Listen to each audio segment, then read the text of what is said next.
The open road leads to many paths, but also bears witness to countless horrors. Such is the case for truckers, who have seen more than their fair share. So get comfortable and let the darkness take control. As a man that has reached the ripe old age of 48, I can promise you I have seen some shit go down. This one totally takes the cake for me though. I was waiting out front of a truck stop back in the mid-80s, sitting on a park bench with a guy that had a big Rottweiler kind of dog on a leash with him. I tried to make small talk, but he was quite a sourpuss. So we sat there in silence for a few minutes, until the most unexpected thing I had ever seen happened right before my eyes. Whilst we were sitting there, a big 18-wheeler pulls in without a trailer, so he parks right up front like a normal car would. Inside the cab of the truck, with the driver, is a little monkey. The dance for the organ grinder kind. I think they're called rhesus monkeys perhaps. Well, the dog spots this little monkey and proceeds to go apeshit over it, lunging at the end of his leash and barking at the top of his lungs, generally making a real spectacle of himself to say the least. The driver is obviously upset, but not nearly as much as the monkey is. Actually, upset may be the wrong adjective to use for the monkey though. In retrospect, I think eagerly aggressive may be a more appropriate description for his disposition.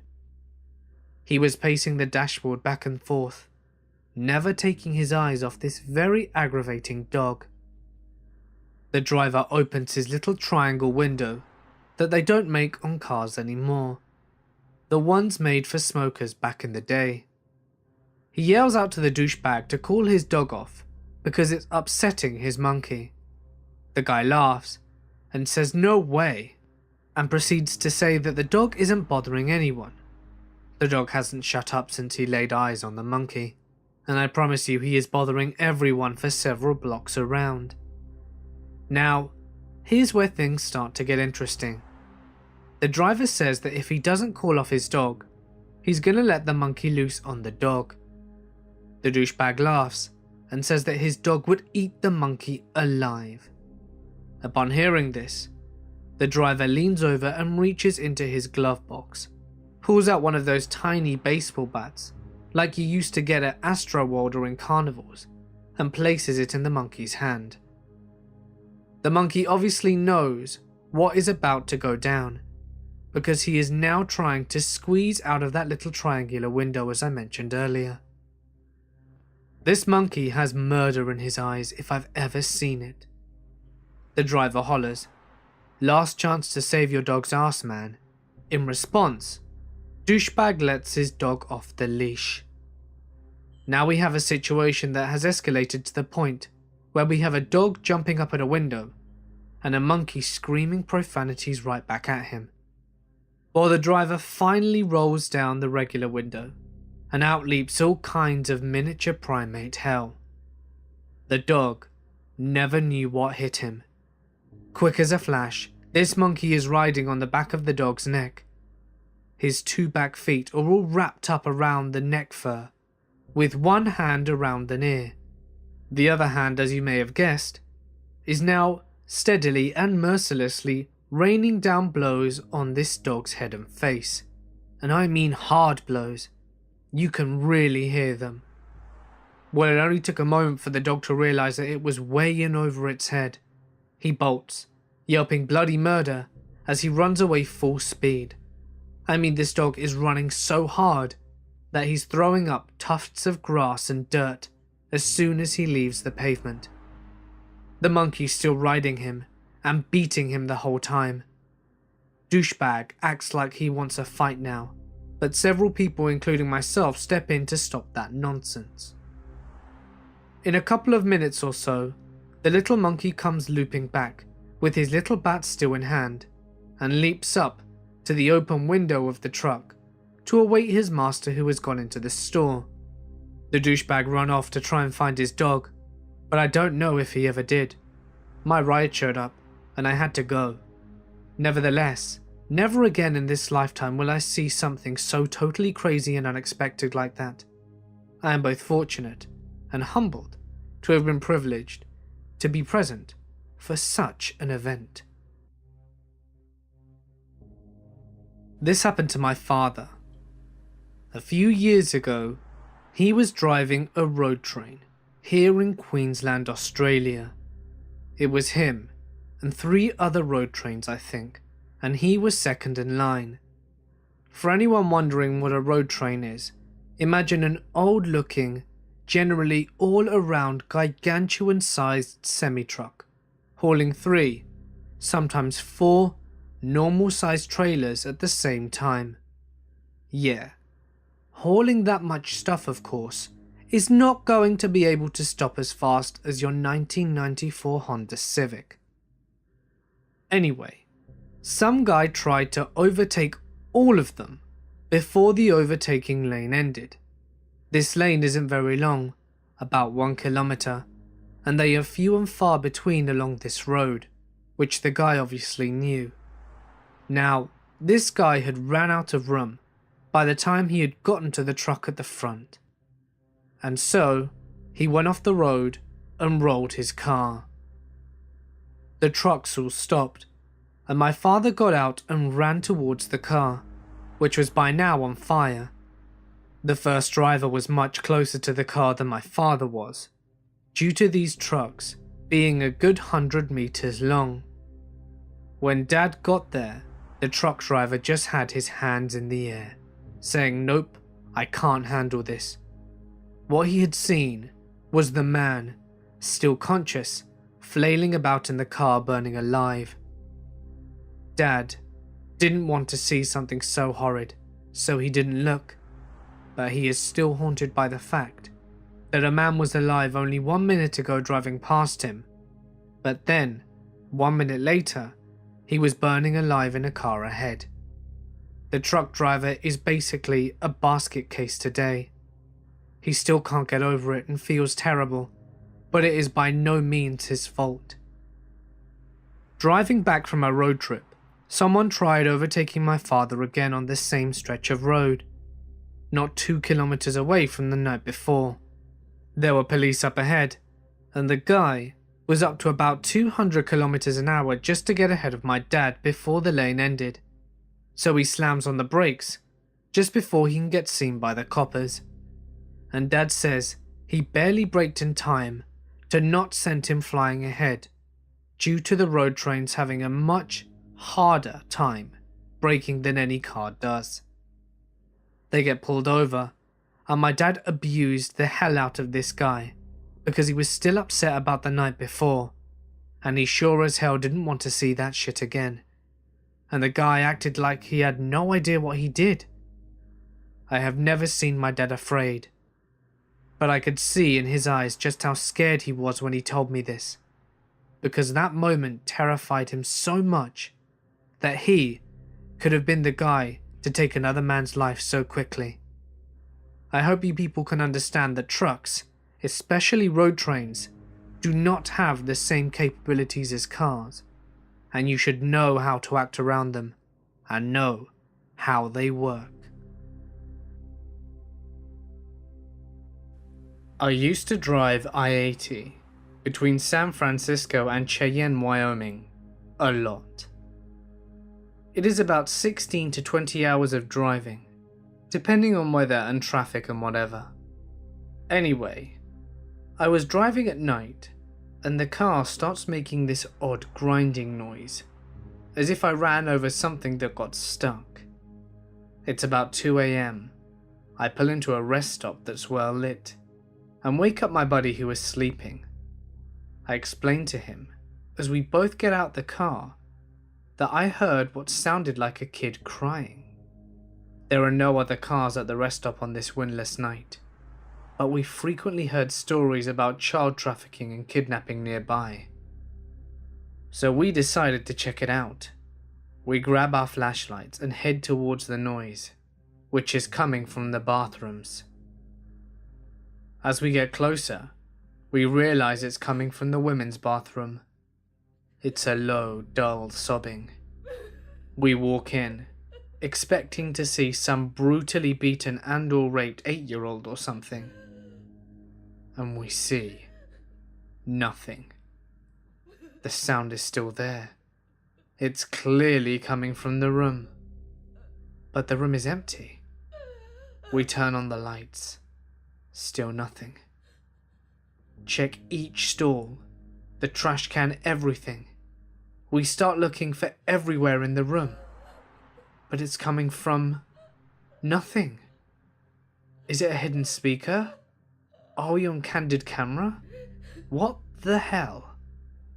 My buddy climbs up on one of the stalls to get to the top window in the rest stop, which is vented out and open. He closes it, and the noise stops completely.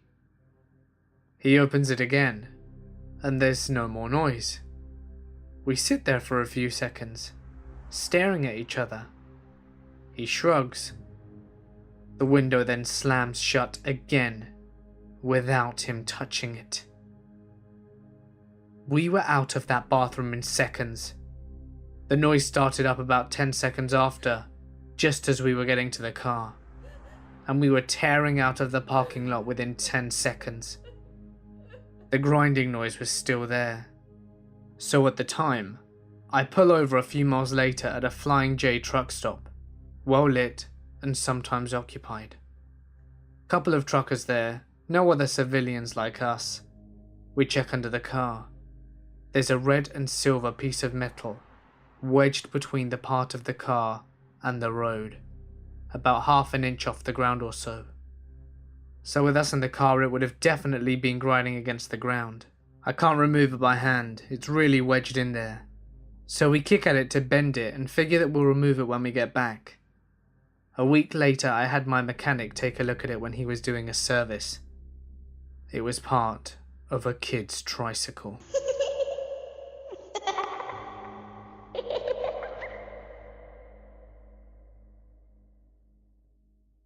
I've seen plenty of stuff out there in the interstate. My first couple of years, I was a night driver, so it was hard to see things sometimes. But the one time in Pennsylvania was me trying to follow a fellow flatbedder who was hauling serious arse through the mountains. At one point I start to fall back because I can feel the van starting to lean. It wasn't long after that I reached down to take a swig of the handy monster I had. And I look up and there's a guy standing off the shoulder just outside the tree line wearing what appeared to be some type of soldier uniform. He looked like he was from the Revolutionary/War era. He had a musket as well. As I approached him, I could see him staring right at me. And then he starts walking back into the tree line, still looking at me. Before he manages to make it through the trees, he disappears. Like, literally vanishes in thin air. I had my windows down, and the air in the area got really cold. And after about a mile, it seemed to warm up again. I had a really sad feeling come over me for a while afterwards. Needless to say, I didn't stop for the rest of my shift. New Mexico, Nevada, and Utah are some of the states that to this day, I still see shit in the skies that I can't explain. Lights rapidly changing directions and taking off at blinding speeds, but no sound barrier being broken. I've seen lights hovering over the desert several miles off the interstate, and then it suddenly takes off or just cuts out. Various shapes and sizes from what I can make out. I know military aircrafts pretty well, and some of them more than likely were, but some of them absolutely cannot be military aircrafts currently in mainstream use. Conventional aircrafts don't move like that. The most vivid one would be at an off-ramp in New Mexico. I stopped to take a whiz and decided to turn around to give it a 15-minute break, since my arse was sore anyway. As I'm stargazing and admiring how clear this sky is, I saw what looked like a formation of lights in the shape of a triangle lift off the desert floor and then take off into the sky. I kept my eyes on it, and it just kept gaining altitude until the lights just disappeared. I looked down at my watch and noticed that it wasn't ticking, so I pull my phone out and it's off. I turn my phone on, and according to the time on my phone, it had been 5 minutes since my watch stopped. I felt like whatever it was that just took off had something to do with it. Kent, Texas is another one. There's an old Chevron station, and it seems like FedEx drivers like stopping in there in droves. I'm guessing it's a popular drop and hook point for them or something. But I stop one day, and I need to take a whiz. I don't know why I didn't just stop in Van Horn, so I pull off, and I roll into the empty lot across the street. Kent is an abandoned town. I walk up to the bush line and noticed a makeshift fire pit. The wood is somewhat burnt, but not all the way. The weird thing is that there is an unscathed dollar bill stuck in the wood. For a second I was like, ooh, piece of candy. But then, I got this sudden feeling of nope. So I left it alone and went to the toilet. As I'm walking back, I look over and get a very negative feeling. I look to the ground in front of me, and bam, there's a rattlesnake looking right at me. I stop dead in my tracks and walk carefully around it, and it seems to be staring at me. I run as fast as I can, back to my truck feeling like somebody was behind me. I kicked up a lot of dust getting out of there, and I have never stopped in Kent since. This other time in Missouri, I stopped at an off-ramp to stretch and take a breather. As I'm smoking a cigarette, a little girl from some direction I couldn't figure out giggles and says, "Hi, mister." My initial reaction was a bit creeped out. What is a kid doing out here in the middle of the night? So I talk back and say hi. Then she responds with, "My mummy says you'll be okay. Don't worry." Now utterly confused, I ask her what she means. No response. Then suddenly I feel like somebody is standing next to me. But it doesn't feel negative or bad. It just feels like somebody is right there next to me. Since it didn't have a negative vibe to it, I just finished my cigarette and left. Later on down the road, I realized that I forgot to fuel up at my last stop when the warning light came on. So I scrambled to look at my GPS to find the nearest truck stop, and I find one and set the course. As I roll up to the truck stop, my truck starts spluttering, and I barely make it to the fuel line before the truck starts dying. I ran out of fuel just as I got to the fuel line. It wasn't until I was fueling up that it occurred to me what the hell happened at my last stop. This is my final tale though. One night in Arizona, a woman was begging for money, which isn't uncommon at truck stops. She gave the whole sob story about her boyfriend leaving her, she didn't have a job, and lost the apartment. Her 2 kids were hungry, and she didn't know what to do. With me being a social creature, I let the conversation go on for some reason. To make it short, she was molested by her father as a child, raped on several occasions in her teen years, and then found a lesser of an evil boyfriend who tried to get her into drugs, got her pregnant and beat her all the time. I hear that kind of stuff frequently, but just in case she was telling the truth, I gave her what I had in my pockets, which ended up being around $40. She broke down and cried right there, and I started to wonder that perhaps she was telling the truth.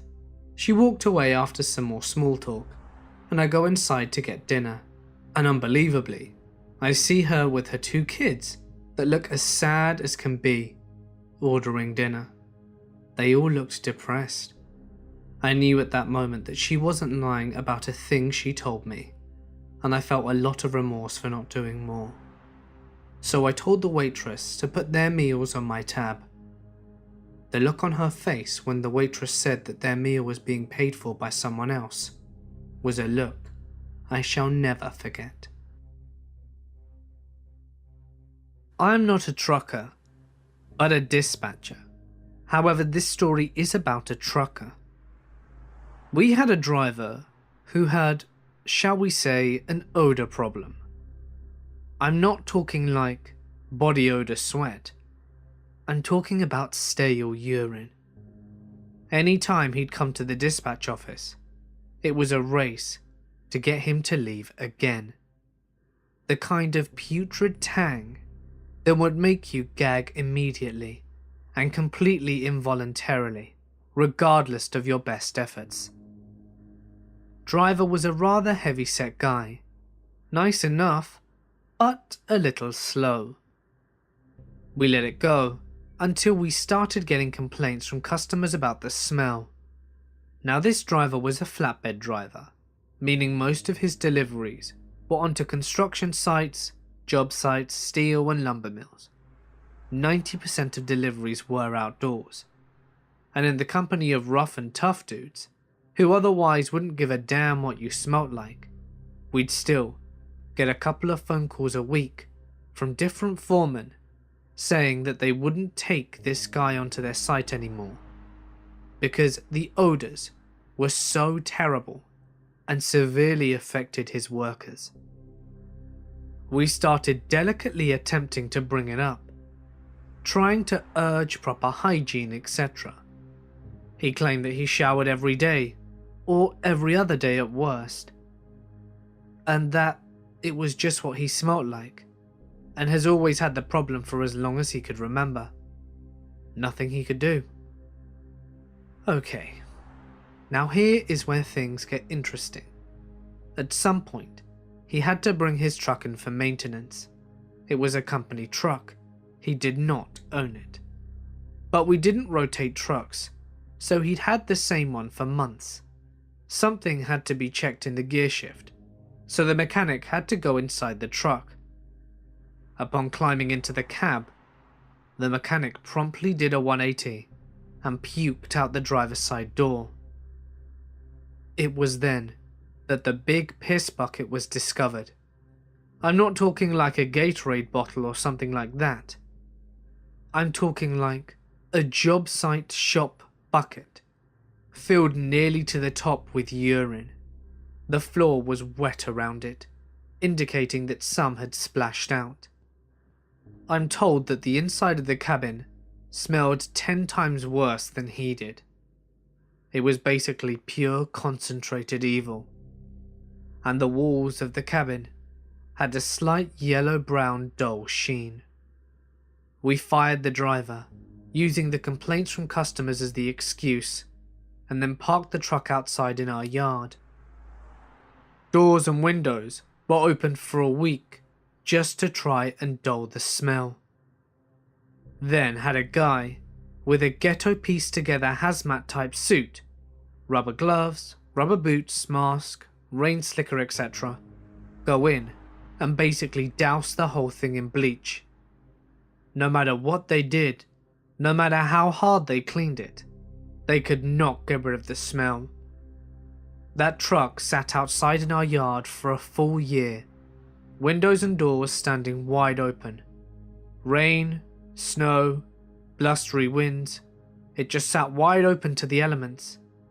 One day, a year later, the boss decided to close it up and see how it was. Just as bad as the day they tried to clean it was the answer. He decided to scrap the truck 1 week later. About 17 years ago, my dad was a baitfish hauler who made runs from Arkansas to the Northeast and Midwest. At one point, whilst he was in Ohio, traffic came to a dead halt. Accident right up ahead of him. A car had been barreling down the highway and drove right underneath a truck and hit the dot bar. Dad noticed the smoke and figured it meant a fire was starting up. So he jumped out and ran up to the back of the truck, where a bunch of other truckers and some drivers were. An engine fire was indeed starting, and there were 2 kids in the back seat of the car, really disoriented from the impact. The back passenger window was too small in the car for them to smash it open and get the kids out, so they had to go through the front passenger window. Dad was the only one with a small enough frame of the group and willing enough to climb inside. So he did. Unfortunately, the driver was too stupid and hadn't been wearing a seatbelt. He'd been decapitated, and his body was laying over the passenger seat. So my dad had to climb over him, between the 2 front seats, and pull 2 kids who were basically deadweight. He managed to do so. The car was mostly engulfed in flames about 15 minutes later. They handed the kids off to an elderly couple, who took them back to their car and cleaned the blood off them and gave them some sandwiches that they'd packed. State troopers were there a while later, took statements and all of that from everyone. The state boys went back and checked on the kids. They were mostly fine, just a little shaken up. The oldest one was a little girl, and Dad had to chuckle at one point when the little girl said, "Mama's gonna be real mad at Daddy this time." Made him wonder what other bonehead moves this dude had done in the past. I remember when Dad came home after the run, he had a styrofoam ice chest with him that had his clothes in ice water. Those clothes had been absolutely drenched in blood. Luckily, all came out in the wash, which was good with him because it was his favourite pair of jeans. My dad was in Albuquerque. He stopped for the night at a pawn shop parking lot. It was around 10:30 p.m, and his air compressor was empty. Earlier that night he had rolled down the windows, but since the compressor was out, he couldn't roll back up until it refilled. Anyway, he's getting ready for bed, and a voice yells at him not to move. A female Puerto Rican tweaker jumped into the truck from the driver's side. The voice was on the passenger side window and pressed a gun to his head, ordering him to give her all his money and belongings of value. Unfortunately for her, my dad doesn't ever carry cash on him, and the poor guy never buys himself anything expensive. He had about $60, a broken laptop, a cup of change, and his clothes, blankets, and toiletries. Of course, he did have his credit card and debit card. They held him hostage there for more than an hour as she unloaded everything from the cab and handed it to her 300-pound male friend. According to my dad, homegirl was tripping balls the entire time. She ordered him to follow her to the ATM, but considering that my dad owns his own business, it probably wouldn't have ended well when she'd have seen his accounts. He decided he couldn't let it happen. After a few more minutes, she decided that they were walking to the ATM. She had her friend on the passenger side help her down, ordering my dad to follow. As soon as she was clear of the door, he closed the door, locked it, and tried to honk the horn, but it hardly made an audible noise. Apparently, this was enough to send the trio running into the darkness with blankets in hand. Shaken, my dad called the police. Surprisingly, they had an amazing response. 15 to 20 patrol cars, a helicopter, dogs, etc. were there within 5 minutes. 2 of them were caught, but not the third one. For the last 7 years, I've been a bull hauler. I've seen some messed up stuff having to do with cattle, but the scariest thing to ever happen to me was on a trip to East Texas. I had left out from around Austin and went up to just north of Amarillo to kick them off at a feedlot. around 600-mile trip. I was feeling pretty good, so I decided to turn around and come on back to the cattle company instead of taking my break. I called dispatch and he gave me a sale barn to go pick up and bring back to the company. When I got back, I was pretty wore out, but they told me that a truck had broken down heading to Texarkana and he needed me to go and get the cattle. I thought, sure, I can do this. I made it about an hour from Texarkana on a little 2-lane Texas back road, talking to a friend of mine on the phone to try and stay awake.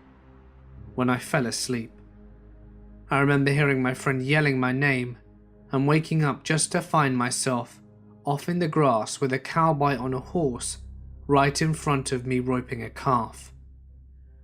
He roped, dialed off, and turned to face me, and just as I hit him, he disappeared. It was a hallucination. Scared me so bad I was wide awake for the rest of the trip. I used to think being outlaw was me being a badass. I would run 1,500 to 2,000 miles with no sleep and just call it another day at work. I now realize it was just me being stupid and putting myself and innocent people in danger. Not something I will ever do again. My father and his friends are truckers, and here are some stories that they've shared with me. This one is about how my father lost his job. He worked for an owner-operator that had 3 trucks, one for himself, one for his brother, and one for my dad. Well, Larry was out on a run, and from what I understand it was somewhere in the south. Anyway, Larry was stopped at a stoplight. The light turns green, and he starts to pull through the intersection. Some guys coming the opposite way blow through the stoplight, T-boning Larry's truck. The car went straight under the trailer, crushing the driver and killing him instantly. That's a pretty horrifying thing to witness, right? Larry struggled with PTSD after that. But here's the worst part of the story. The guy that died was married with kids. The family brought suit against Larry, and the court ruled that since he was a professional driver, he should have seen the guy about to run the red light and stopped, thus preventing the accident.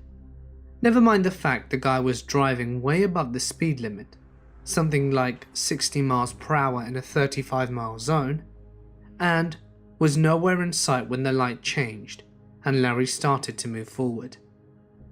Larry ended up selling 2 of his 3 trucks to pay for the damages from the suit and to bring a countersuit to court.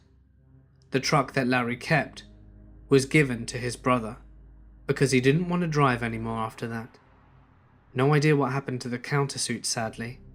Dad kept in touch with Larry for a little while after that, but Larry felt really bad about needing to sell my dad's truck and the whole accident in general.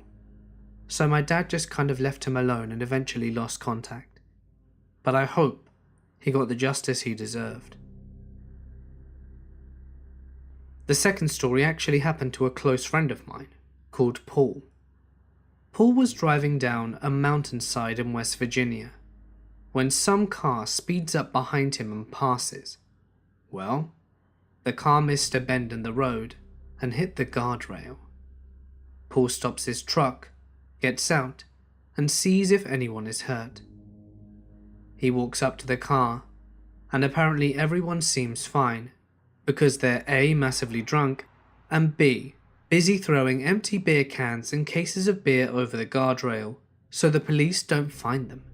Except one guy, who was bleeding from a facial wound, but he was throwing beer cans as fast as everyone else could, so Paul let him be.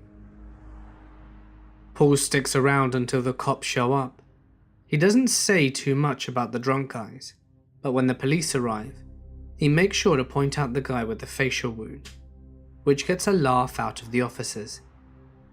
This guy had been sitting in the back seat of the car when it hit the guardrail. Apparently he lurched forward in the collision and slammed his face into the beer he was holding, which cut a perfect outline of the top of the can, pop tab and all, onto his forehead. Around 2007, I was a trucker, and it was around 2:30 in the morning in Georgia. I was in the sticks about 100 miles north of Atlanta, on an I-75, and I was alone in a drop yard for trailers. I was there to drop off my current trailer and hook another one. All I had to do was go to pick up my paperwork from the mailbox and go. I loved shit like this.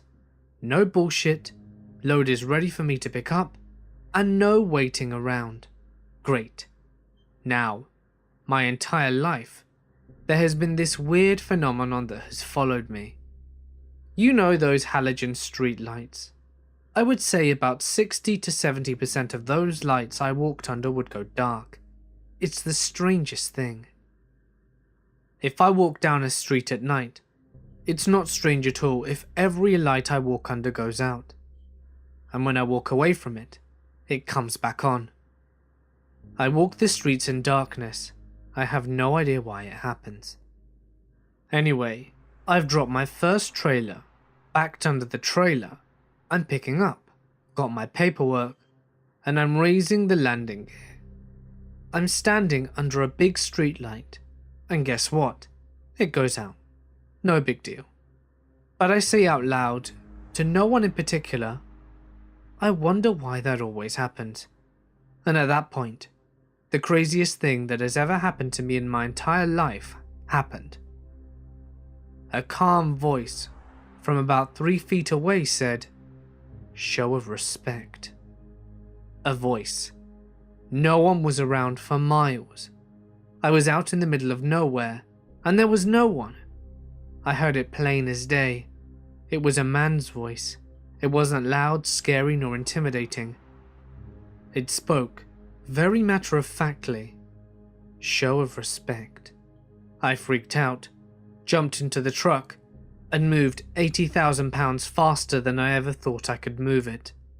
I'm not crazy. I have never had a mental illness, and there is no history of mental illness in my family. I just wish I knew what it meant. I spent the past 10 years as a truck driver, so I've had my fair share of stories. Coming out of Washington State Terminal, I was asked to take one of our drivers to Southern California. Not a big deal, I've done it before. But let's meet our friend Gibson. You see, Gibson here seemed like a normal, cheerful and delightful person to keep in company, whilst talking your ear off. However, this all changed once the sun went down. Gibson here turns to me and says, "Hey, can you pull over for a sec? I need to ward off the snake people." This is where my brain doesn't quite process this, and I say, "What?" He repeats the same line, and here's where my spidey sense tells me that if Gibson doesn't ward off his snake people, I'm gonna have a bigger problem than this guy's cookie getting flipped. So I pull over and he gets out. Now here comes the weird. He does this dance in front of my headlights, and all I can say is that he certainly does his snake warding dance. Now here's my dilemma. This guy obviously has a few fries short of a Happy Meal, but I was asked to drive his ass to SoCal. Unfortunately, I think too long about this, and Gibson is sitting next to me again in the passenger seat, as if nothing had happened. I drive 1,200 miles without stopping, and Gibson gets his new truck in SoCal, and I never give another person I don't know a lift again. But hey, at least I didn't have to deal with the snake people, right?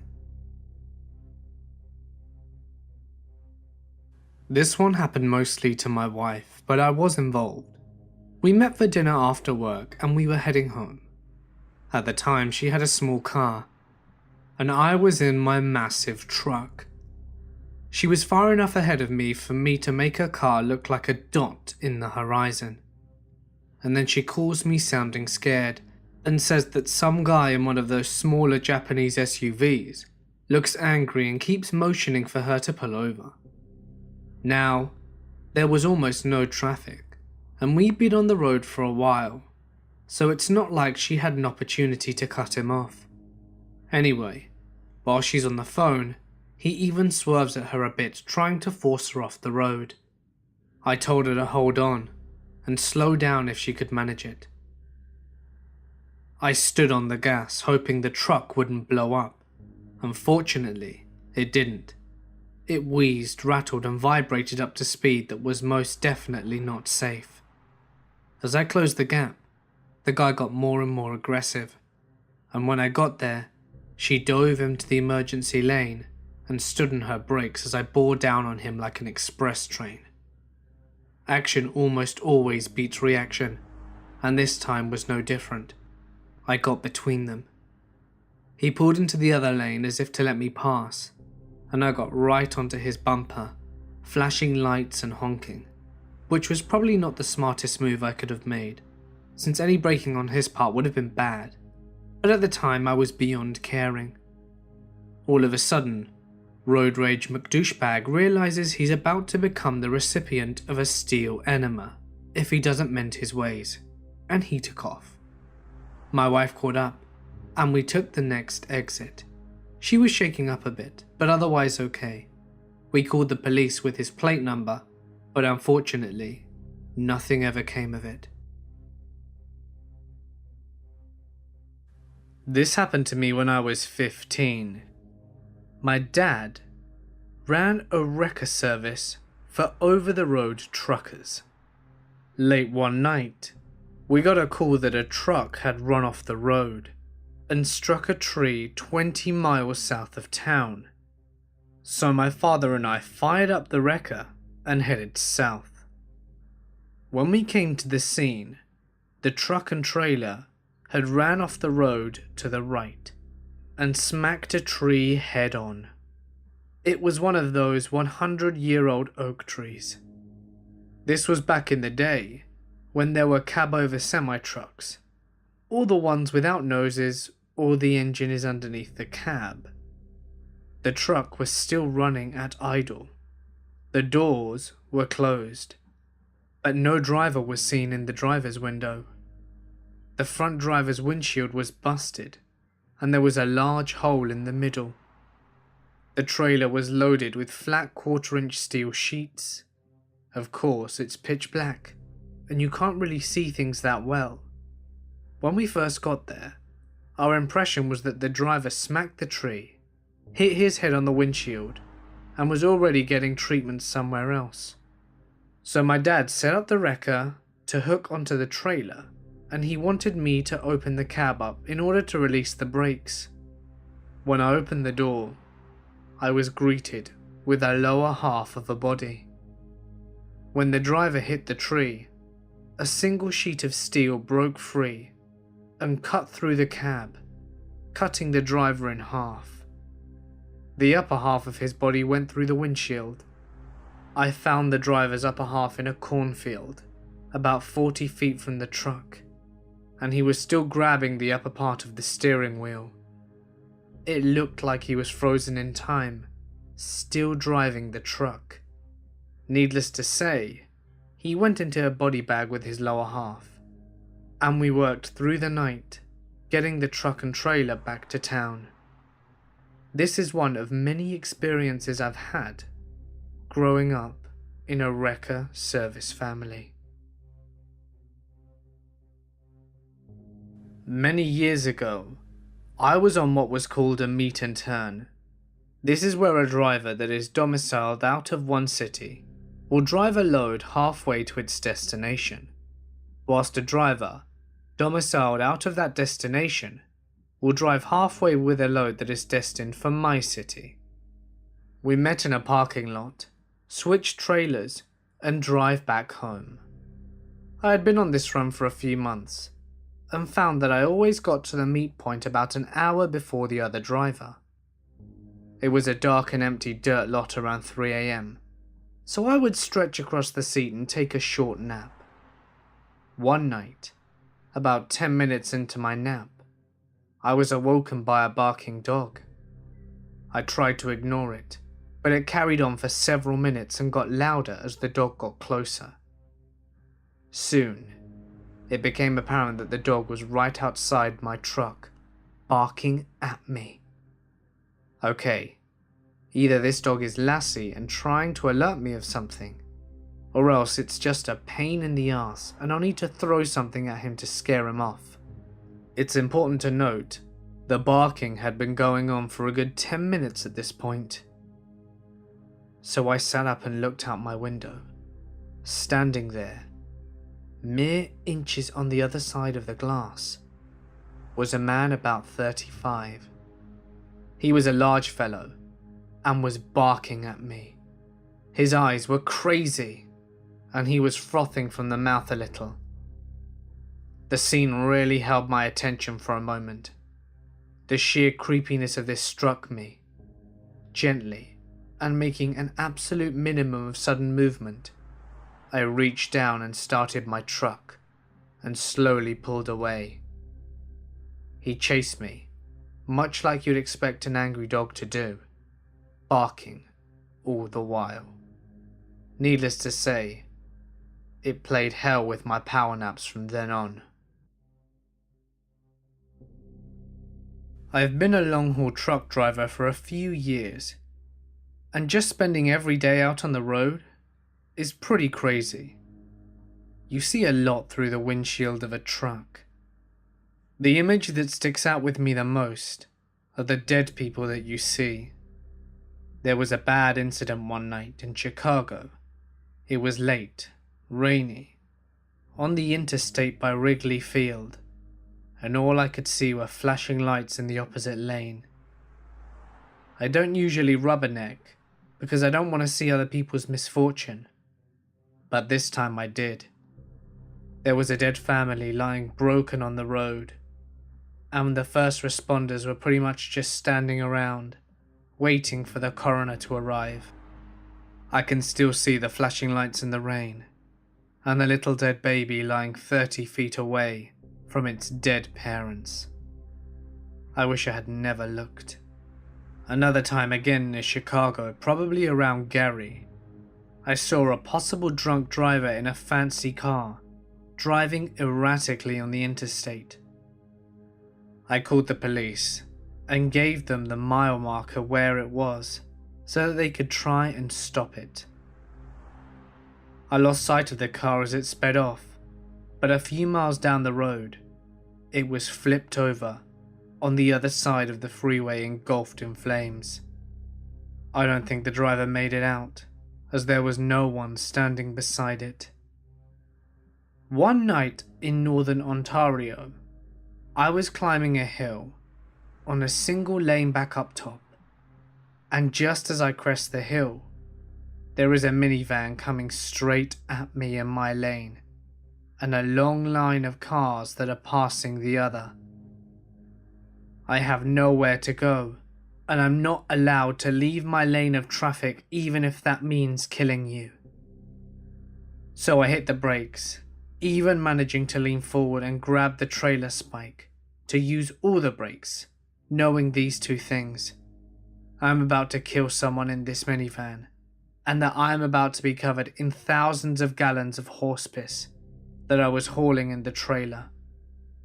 Luckily, the stupid minivan was able to get back on the other lane when other vehicles started hitting their brakes to avoid the incident that was about to happen.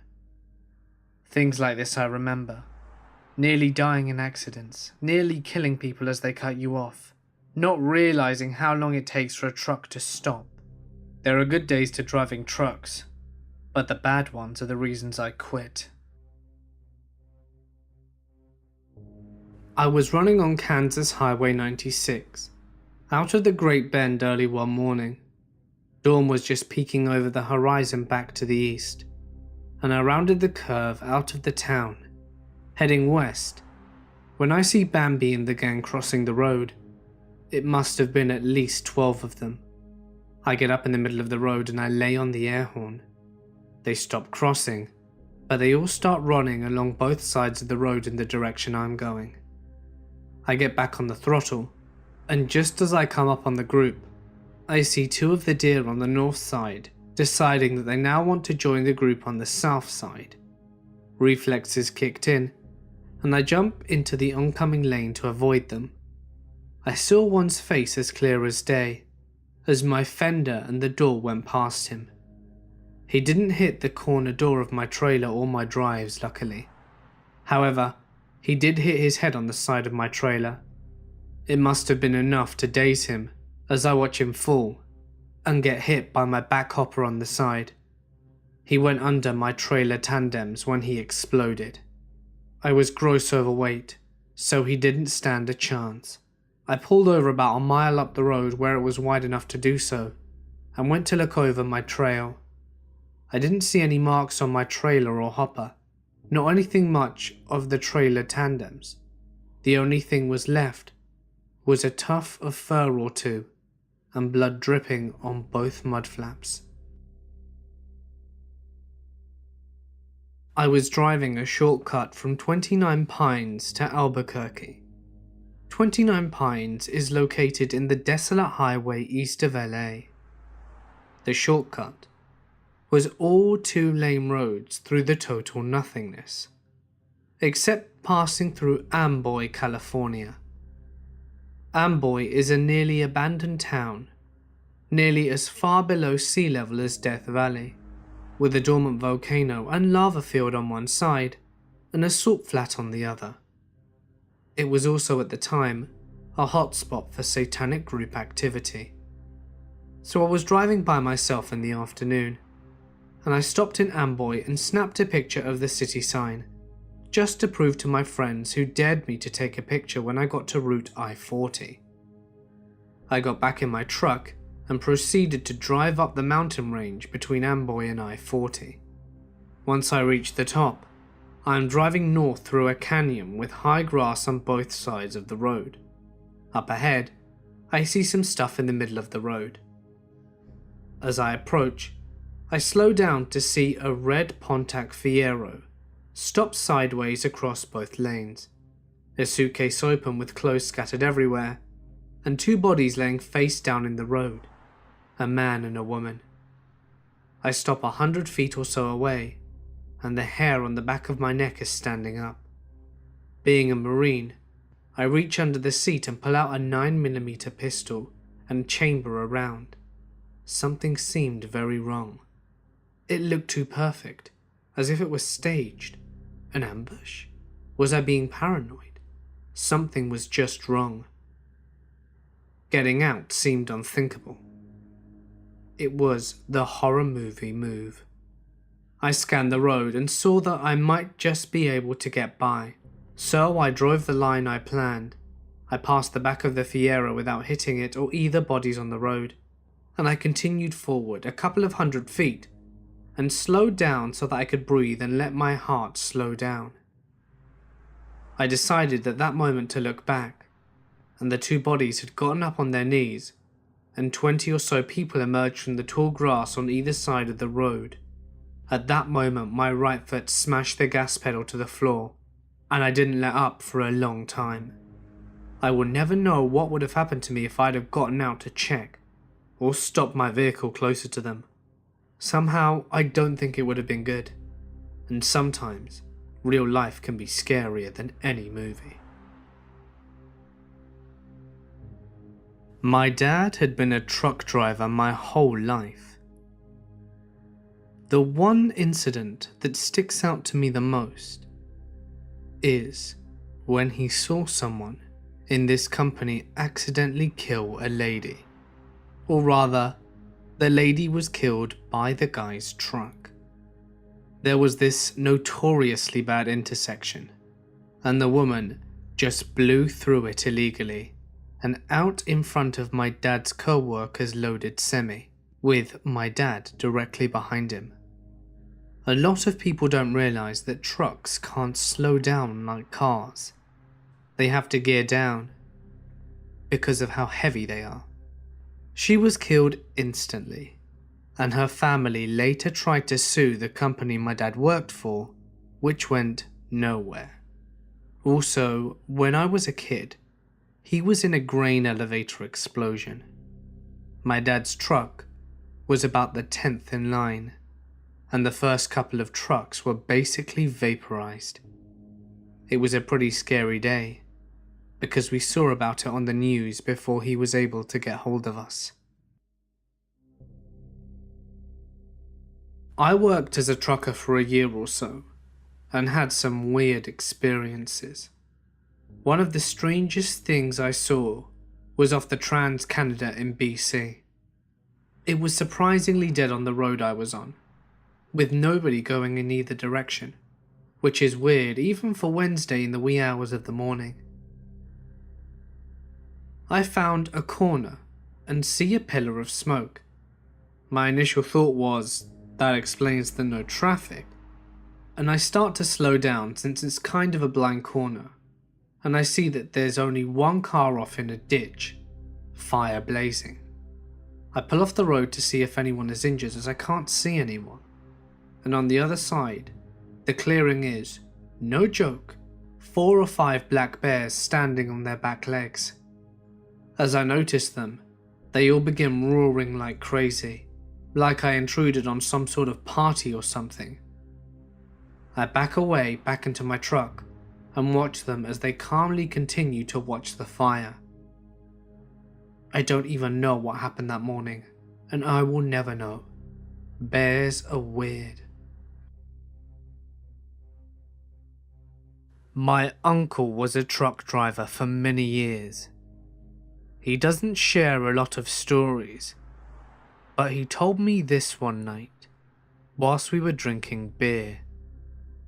He spent several years doing cross-country trips, often loading up his trailer in the middle of the night.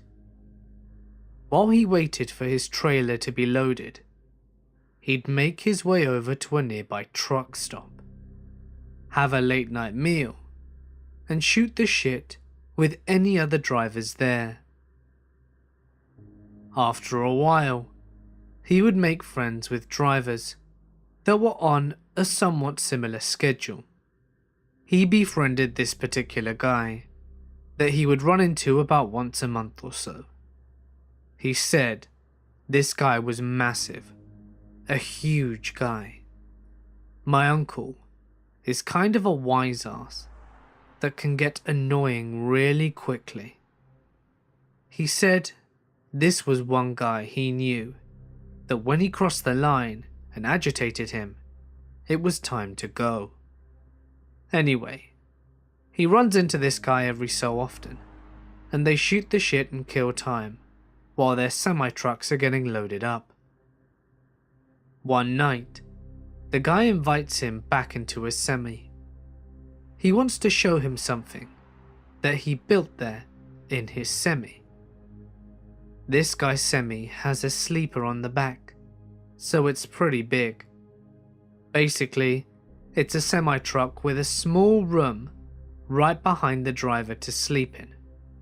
My uncle is intrigued by seeing what kind of custom work this guy has done in his semi, so he goes along with him.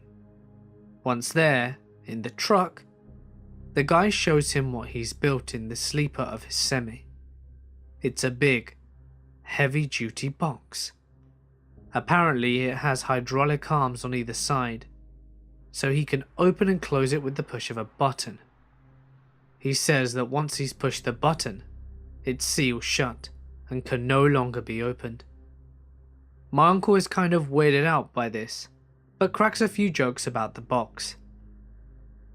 The guy then starts to get a little bit agitated, and my uncle realized this and decided it's time to leave this guy's semi. A few months later, he found out that this guy was a serial killer, stuffing truck stop hookers and others into this custom hydraulic box. At this point in the story, his hand starts shaking and he can barely drink his beer. That guy was massive, he says. His hand could cover most of my head. He could have stuffed me in that box, and there was nothing I could have done to stop him. Or shit, maybe someone was in there already. He said he still had nightmares about it years later, and after some research, I suspect it was the notorious serial killer, Keith, Jesperson. My mother is a trucker, and this is her story. She was driving through Arizona when she saw what she thought were leaves blowing across the road in the distance. This puzzled her, since there's mostly pine trees in northern Arizona. When she finally got to the leaves, she realized that they were migrating tarantulas. Thousands of them. There were so many of them that her truck was sliding on their guts, so she had to slow down. She stopped at the first truck stop and told her co-driver to fuel up, as he was sleeping at the time, because she was not going to step foot outside after what she'd just seen. Her co-driver was pissed, since it was technically his time off, and he thought she was going crazy, until he saw the tarantula guts and legs caked in the inside wheel of the truck. She also outran a tornado in the Midwest. She was about to pull over and take cover until she saw another big rig that was parked on the side of the road get tossed a couple of 100 yards away like a toy. She called me and told me that she thought she was going to die and wanted her last words to be "I love you" to me. She pulled off the freeway and got to a Walmart where she ran into the basement where all the staff and customers were taking shelter. After the tornado passed, they stepped out of the basement into daylight, since the Walmart was destroyed. My dad drives in Texas a lot, but there is a particular road he always avoids.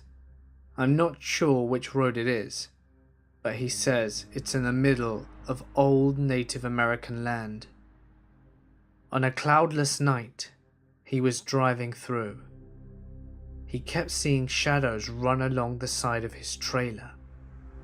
Every once in a while, he would hear a loud bang, as if someone was slapping the side of the trailer. After a while, he was getting tired of it. It could have possibly been something that demanded his attention.